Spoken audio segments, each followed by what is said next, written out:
What makes Curt Smith a timeless musician?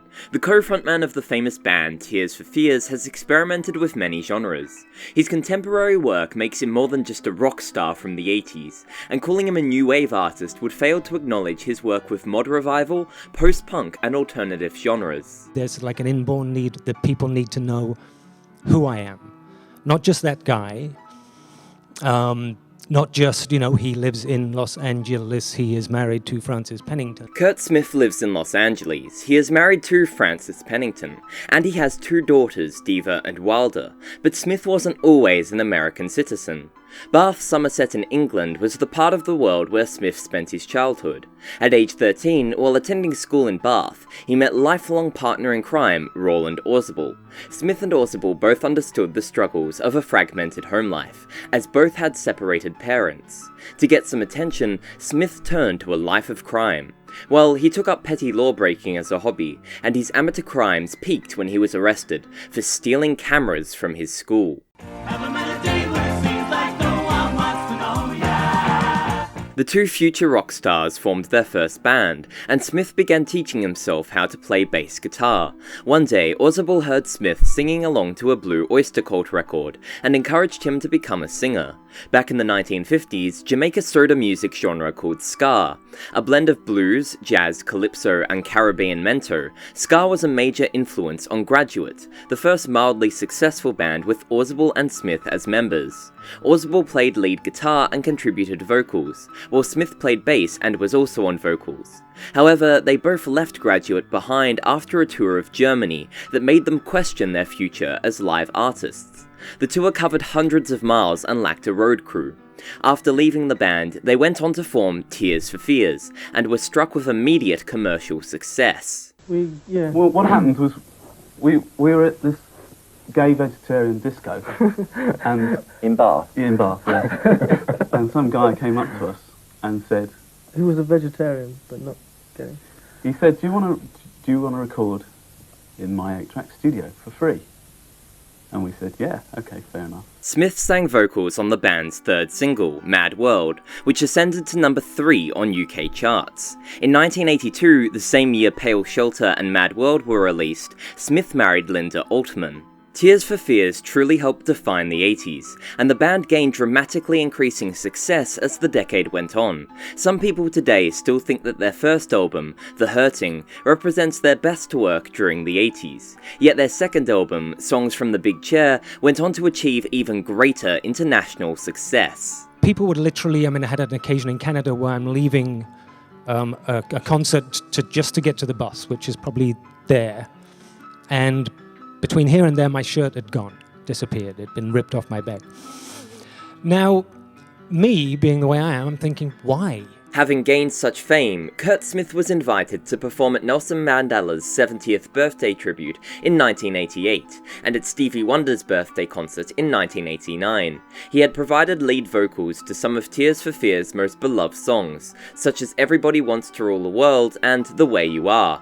However, the late 80s were a difficult time for Smith. Not only was he going through a divorce with Linda Altman, but there was friction in his relationship with Roland Orzabal. Over the years it took to record and tour with their album The Seeds of Love, personal conflict between the two frontmen led to Curt Smith leaving the band in 1991, Roland Orzabal remaining the sole official member of Tears for Fears. And here, Smith's story diverges from Orzabal and Tears for Fears. To escape the UK music business, he moved to New York. He produced his first solo album, titled Soul on Board, to fulfill a record contract, and the album was a commercial failure.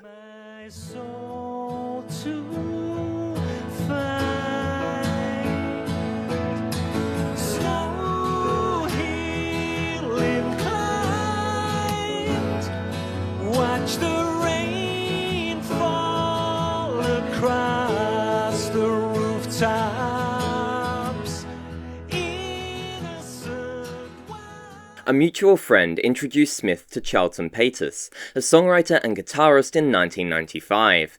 They started composing music together and formed Mayfield, a band which only ever released one self-titled album. As part of Mayfield, Smith hoped to rediscover the joys of music through playing live. The band's name is a play on words. Curtis Mayfield was an American singer-songwriter, and if you add a space in the right place, you will make the following discovery. CURT is Mayfield. Curt Smith didn't want to use his name, hoping to go under the radar. He had found the burden of fame overbearing. I actually left the band Tears for Fears back in 1990 and sort of disappeared for nearly 10 years. I moved to New York, which is a fantastic place to disappear to, I have to say, because no one cares who you are there.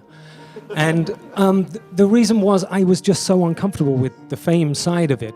Of the time in Mayfield, he said, "These were probably a couple of the most enjoyable years I've spent as a musician. No pressure and just doing it for the love of music." The band regularly played at downtown New York clubs like Brownies, Mercury Lounge, and CBGB's. In 1996, Smith married Frances Pennington, and they would go on to have 2 children, Diva and Wilder. A cover of Mad World, performed by Kurt and Diva, went a little bit viral on the internet during the pandemic. In which I'm dying are the best I've ever had. I find it hard to tell you, 'cause I find it hard to take. When people run in circles, it's a very, very mad world. Mad world. In 2000, due to mundane business matters, Orzabal gave Smith a phone call. They had not spoken in almost a decade, and Orzabal was surprised how much Smith had changed.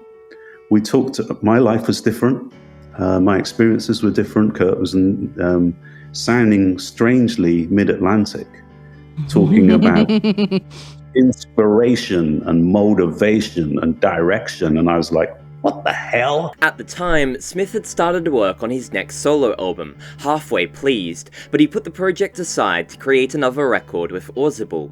When they released Everybody Loves a Happy Ending in 2004, they thought Tears for Fears had come to a conclusion. In 2007, Smith released his solo album Halfway Pleased, and all the songs, except one if you want to be technical, were co-written by Kurt Smith and Charlton Patus. During the 2000s, Smith was adapting to the new possibilities brought about by technology.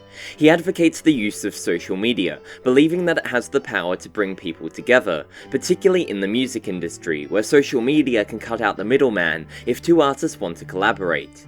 2010 saw the debut episode of Smith's online series, Stripped Down Live with Kurt Smith. A different artist or band would come on the show each episode, and play their music live, without auto-tune or editing. The musicians were stripped down to mainly acoustic instruments. Smith would interview the musicians between songs, and among the show's guests were artists such as Gary Jules and Matthew Street. We're going to bring bands in, and our first band is called Hypnogaja. Yes, that I know. Which is a big band. Whom I met at a Twitter conference.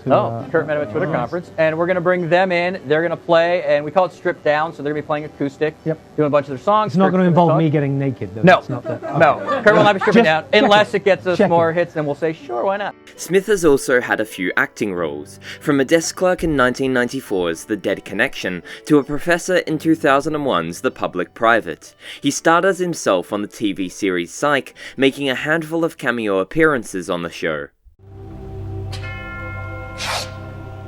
The legend that is Kurt Smith is dead! The works of Kurt Smith and Tears for Fears are timeless. I find it hard to believe The Hurting was released more than twice my lifetime ago, but Smith and Orzabal are able to keep producing music, such as their recent album, The Tipping Point, that will still be loved years from now because they keep evolving. Smith has embraced technology and social media, and has adapted his style to honestly reflect his feelings about the world. The albums of Tears for Fears are snapshots of generational attitudes, with themes that people from all points in history can relate to. And why Tears for Fears? How did that come about, Kurt? Well, it's sort of a long explanation of why I try to sort of condense it in some way. I was reading a book, and there's a chapter on children's nightmares. It's going to sound really heavy now. And all it was putting forward was the fact that it's a theory that maybe children dream up monsters in their sleep. how children have nightmares and are scared of monsters. And the reason that they actually do invent the monsters is because they can't admit to themselves who they're really scared of.